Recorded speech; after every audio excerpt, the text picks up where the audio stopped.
Hey, what's going on YouTube? It's your boy Rico and I'm back with another video. Today I'm gonna tell you how to sell art prints on Etsy. So whether you've never touched an art program in your life or you are an artist or a graphic designer, by the end of this you're gonna know exactly what you need to do it and how to start doing it. So like always, man, if you like my content, please don't hesitate to like, comment, and subscribe. That tells the algorithm that this dude working hard and he's trying to get to the top. So that's enough of me talking. Let's get into the video y'all came to see. So I'm sure you've seen those people on Etsy selling art prints and they probably making a killing, right? And there's a couple ways you can go about doing this. Now, you can do it yourself at home with printers, or you can have another company print them for you, which will probably result in more overhead costs, but it would be a less of a headache. So doing it this way is technically print on demand, and I have another video that covers that. So I'm gonna primarily detail how to sell art prints on Etsy from home, okay? It's the most resourceful way. So let's cover what you're gonna need, all right? Number one, art. That's right, that's the first thing you need, right? If you're an artist or a graphic designer, this part ain't really for you. If you're not a graphic designer, then you're in the right place. The very first thing you're gonna need is art.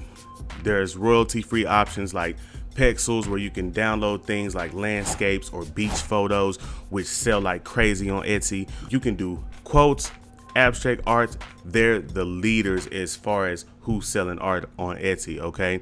And if you want me to make a video about how to make some pretty letter quotes or stuff like that, let me know in the comments and you know I got you. You can do what I recommend, and that's pay an amazing Instagram artist to make you a custom design. However, it's not mandatory to start doing it, but remember, custom art always sells the best, all right? So the number two thing you're gonna need is a printer. Printing high quality artwork is very important when you're doing this, all right? So while a basic inkjet printer like this could work, once I started getting my money up, I went and got a Epson printer, which I'm about to show y'all. It's a tad bit expensive, but it can print 13 by 19 to the border, and that gives you a leg up on other sellers who can, with a normal printer, who probably can only sell 8.5 by 11, so, or 11 by 17. So while we're talking about printers, paper is another thing that is vital. I used to use the Epson fine art paper that's on Amazon, sometimes matte, sometimes glossy, but remember that ink is always going to be a cost, all right? Quality ink is going to be what you need. I always use the ink that was recommended for my printer, and I recommend you do the same, although you don't have to, okay? Now, hopefully, my graphic designers and my artists, hopefully y'all ain't fall asleep on me, right? Because you're going to need a scanner, right?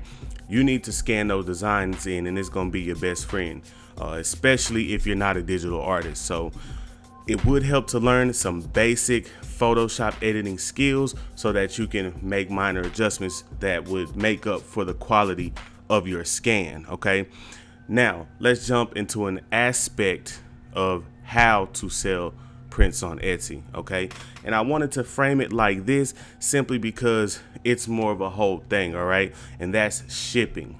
Shipping, like I said, it's an entity within itself, and that's why I framed it this way. So shipping art prints can get real expensive. I'm talking crazy expensive for absolutely no reason, and that's because the post office is going to suggest certain packaging and stuff like that to where there's just cheaper options. And so I'm gonna give you those, okay? The number one thing with shipping that you're gonna need is mailers, all right? I got this 25 pack of mailers from Amazon for 14 bucks. For my prints that were 8.5 by 11, they come in all shapes and sizes though. What's important about the mailers is though, you need the ones with sort of the sticky inside and not just crazy sticky, but you need it to stick on the inside so there's no bending, all right? The number two things is tubes. If for some reason you get a bigger printer and you need to ship posters, you know, the tubes from Amazon that I used to use, they're pretty good. They're nice, they're secure, and they're cheaper than the tubes that the post office would give you, all right? Nice, sharp scissors is another thing to cut shipping labels, tape, and etc. Sharp, precise cuts add to the overall cleanliness of your whole package and your whole look. And when we're selling art to people, we want it to look like it came out of an art gallery, okay? So that's something you definitely need. It makes a difference in presentation. Number 4, you need a scale to weigh your items, okay?